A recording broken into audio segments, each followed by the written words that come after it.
पाकिस्तान की मेज़बानी में OIC वज़रा ख़ारजा कौंसिल का 48वां इजलास जारी है, जिसमें फ़लस्तीन और कश्मीर में मुज़ालिम की मज़म्मत की गई। अरे क्या लौड़ा फंस गया मुंह में? नहीं।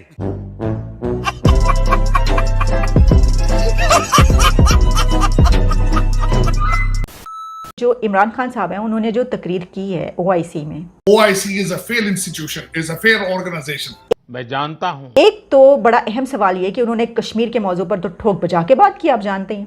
कश्मीर और फलस्तीन पे वो कुछ नहीं कर सके और वहां पर बाहर से लाकर लोगों को जो है वहां पर बसाया जा रहा है, ये किया जा रहा है। ये मेरा ख्याल है उन्होंने कश्मीर फाइल्स की जो मूवी आई है, वजीर आजम ने ये जो बात की, मुझे लगता है कि ये उसकी वजह से उन्होंने वो वाली बात उठाई है। लेकिन दिलचस्प बात ये है कि वजीर आजम कश्मीर की, पैलेस्टीनियंस की और यमन के जो वहाँ पर मुसलमान हैं उनकी भी बात कर रहे हैं OIC में, लेकिन उन्होंने किसकी बात नहीं की? इस्लामोफोबिया की बात करके जो चाइना के वीगर मुस्लिम्स हैं उनकी बात नहीं की।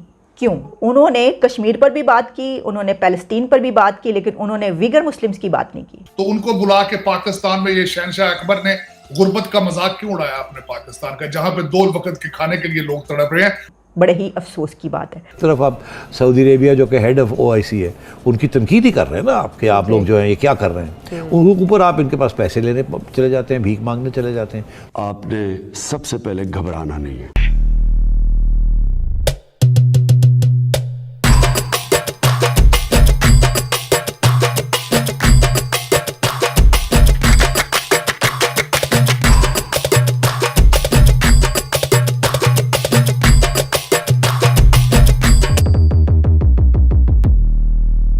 अच्छा डॉक्टर साहब, वज़ीर ख़ारजा साहब ने भी वाज़ेह अल्फाज में बात बोली है कि जी अब करारदादों से बढ़कर कुछ करना होगा, यानी अमली इक़दामात पे तवज्जो देनी होगी। बिल्कुल सही उन्होंने बात की, आप भी ये बात अभी कर रहे थे। तो ये जो अमली इक़दामात हैं ये हो क्या सकते हैं, क्या अमली इक़दामात किए जाएं? उनकी फॉरेन पॉलिसी कहते हैं जी वो देखिए हमारा पड़ोसी भारत है, हिंदुस्तान है, वो बैलेंस करता है, और यार वो पैसे मांगता है हर जगह जाके। नहीं। आपको अभी डॉलर दिखाए, आपको डॉलर नजर आते हो नेपाल से, तो आप अभी नेपाल चले जाएंगे। मेरा मकसद, आप भारत की मिसालें देने से पहले आप देखो तो सही कि आप कहां खड़े हो। वो करप्शन पे 85 नंबर पे, इतना बड़ा मुल्क आपके साइज से 10 गुना, और आप 140 पर हैं। मैं हैरान हूं। OIC के जिस तरह वजीर खारजा कह रहे हैं वो उसी सूरत में मुमकिन है कि एक तो ये कंसिस्टेंसी और कंटिन्यूटी रखें, जो रेजोल्यूशन पास करते हैं उसका भी एक काफ़ी प्रेशर पड़ता है। अब जैसे कश्मीर के बारे में आज बड़े ही 2 टोक अल्फाज में बहुत सारी गुफ्तगू हुई, तो वो उसका प्रेशर यकीनन इंडिया पे पड़ेगा। वो प्रेशर इम्प्लीमेंटिंग पार्ट तो उसका नहीं है, लेकिन मॉरल प्रेशर एक पड़ेगा। इम्प्लीमेंटेशन के लिए वज़ीर ख़ारजा के जहन में ज़रूर कोई बात होगी, और मैं कोई भी शख्स वो यही तजवीज़ देगा कि अक़वाम मुत्तहिदा के चार्टर ये इजाज़त देता है कि रीजनल ऑर्गेनाइजेशन वो अपनी फौज भी कर सकते हैं। मुझे तो एक वक्त में बड़ी खुशी हुई कि जब ट्रंप ने ये कहा कि ये इस्लामिक फोर्स होनी चाहिए और वो नेटो की तौर पर उसको तर्ज पर काम करना चाहिए, तो मैंने कहा ये अच्छा मौका है कि हमारे पास भी एक इम्प्लीमेंटिंग टूल आ गया। लेकिन वो मोहतरम ट्रंप साहब जो है वो हमारे 54 इस्लामिक ममालिक के सरबराहान की सरबराही करके वापस चले गए, और हमारे सरबराहान ने उस चीज़ को भी इतनी फोकियत नहीं दी कि वो OIC उसको एक ही मकसद के लिए इस्तेमाल किया, यमन के लिए।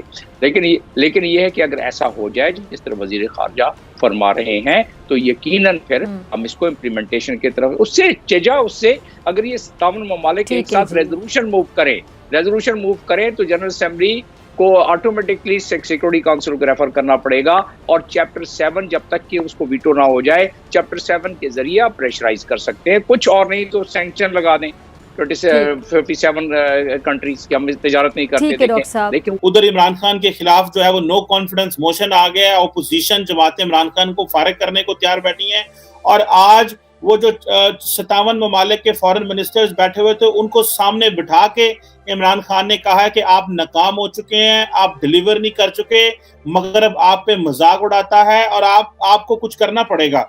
तो इमरान खान साहब क्या वाकई लीडर बन चुके हैं? क्या वाकई मुस्लिम उम्मा नाकाम हुई है और इमरान खान को भेजा जा रहा है? बिकॉज जो PTI के लोग या बाकी जो लोग कह रहे हैं कि इमरान खान को इसलिए भेजा जा रहा है क्योंकि इमरान खान मुस्लिम उम्मा का लीडर है और अमेरिका से हमने पंगा ले लिया इसलिए। वो सच्ची बातों से काम नहीं चलता। सच्ची बातों से आप आइसोलेट हो जाते हैं, सच्ची बातों से आप एलियनेट हो जाते हैं, सच्ची बातों पे आपको बिल्कुल अलग कर दिया जाता है, और जो मुश्किलात आती हैं वो आप जो खड़े होकर बात कर रहे होते हैं उनके ऊपर नहीं आती, गरीब आवाम के ऊपर आती है। वो आपको, वो आवाम को भुगतना पड़ता है जो आप कहते हैं, आप जिस किस्म अगर तो इस किस्म की पॉपुलिज्म जो है ये अगर तो आप अमीर मुल्क हों, पावरफुल मुल्क हों, तो फिर आप इस किस्म की बात अफोर्ड कर सकते हैं और करनी भी चाहिए।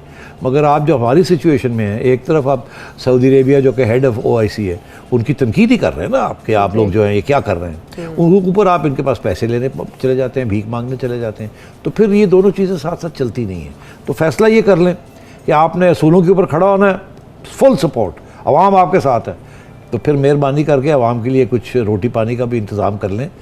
आपका अपना रोटी पानी तो पक्का है ना, आपके तो इतनी अमीर लोग हैं आपको तो फ़र्क नहीं पड़ता कि कल को बैंकरप्सी होती है इस मुल्क की, तो आपके तो पहले ही कुछ पैसे बाहर पड़े हुए हैं, कुछ ले गए हैं, कुछ इधर हैं, पता नहीं कितने महल हैं, कितने घर हैं, आपको क्या फ़र्क पड़ेगा, आपको तो टमाटर की कीमत का भी नहीं पता। तो ये असूल जो है ये सिर्फ गरीबों के लिए असूल होते हैं, अमीर जो हैं ये सिर्फ असूल की बात करते हैं, उनके लिए कोई तकलीफ नहीं होती इन असूल। जो मैं बात करना चाहता हूँ वो ये है कि ममालिक के अपने जो बायलैटरल इंटरेस्ट सामने आ जाते हैं। यहाँ एक बात और भी मुस्लिम ममालिक को हमें समझना चाहिए कि जो हमारे कलीदी ममालिक हैं OIC में, सऊदी अरब हो गया, बाकी कलीदी ममालिक गल्फ कंट्रीज के हैं, तो वो उनके अथॉरिटेरियन हुकूमत होने की वजह से उनके जाती मफादात भी इसमें शामिल हो जाते हैं। तो जब मैं ये बात कर रहा हूँ तो जबकि पैलेस्टीनियन का फलस्तीन का जो मसला है, OIC का charter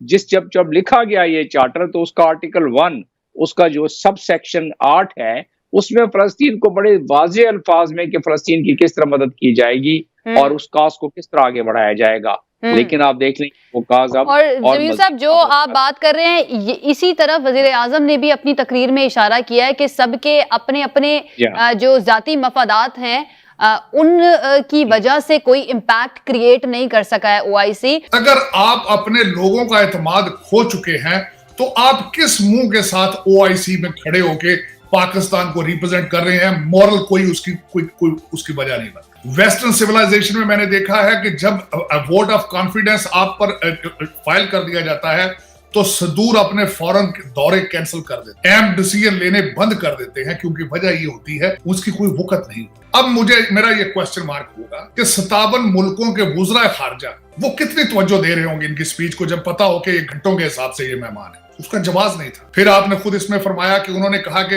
OIC is a fail institution, is a fail organization, Kashmir और फलस्तीन पे वो कुछ नहीं कर सके। तो फिर मुझे ये बताएं शहनशाह अकबर के गुर्बत का मजाक उड़ाने की क्या जरूरत थी? एक गरीब मुल्क जहां पे इस वक्त 2 वक्त का खाना लग्जरी है, तो आपने इन 57 मुल्कों के वज़ीर खारजा को पाकिस्तान के खर्चे पे बुला के इस्लामाबाद में 3 दिन सारा कारोबार बंद करके आप शहनशाह अकबर को दरबार सजाने की क्या जरूरत? कोई जवाब बनता है इस OIC? तो दोस्तों पूरा वीडियो देखने के बाद में अगर आपको 10% भी मजा आया ना तो 1 लाइक और 2 कमेंट कर दीजिए। आप लोग अपना ख्याल रखिए। आपका भाई आपके लिए पाक मीडिया से रिलेटेड वीडियो लाता रहता है। जय हिंद, वंदे मातरम, जय श्री राम, जय श्री राम, जय श्री राम।